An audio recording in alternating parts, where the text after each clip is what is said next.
You mentioned earlier also, and I thought this was very interesting, a couple of things I wanted to touch on. The first was that you indicated that there was some research on anonymous trolls and their personality characteristics.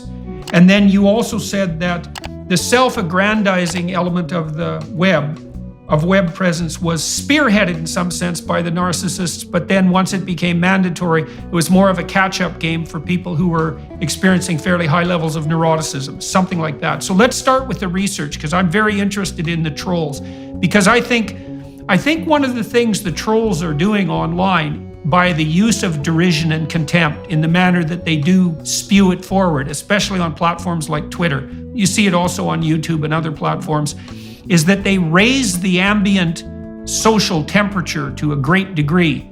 It's like externalized pollution in the real world. It's psychological pollution. They say things that no one should possibly be allowed to get away with in the public forum. They spew their venom forward, and it makes everything appear more polarized and caustic than it really is. And so who are these people, the anonymous trolls, as far as the research indicates?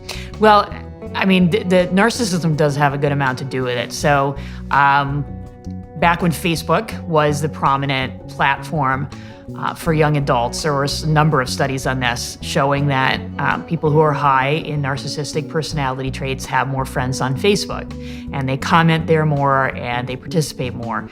So what that means is your average interaction on social media is more likely to be with a narcissist, not in the majority maybe, but it ups the odds compared to your average conversation face to face. So those are platforms where narcissists thrive. And you're absolutely right that they're the ones who are willing to say those things. And we know now too that the algorithms on social media tend to amplify things that are divisive, things that are angry, because they get more what they call engagement.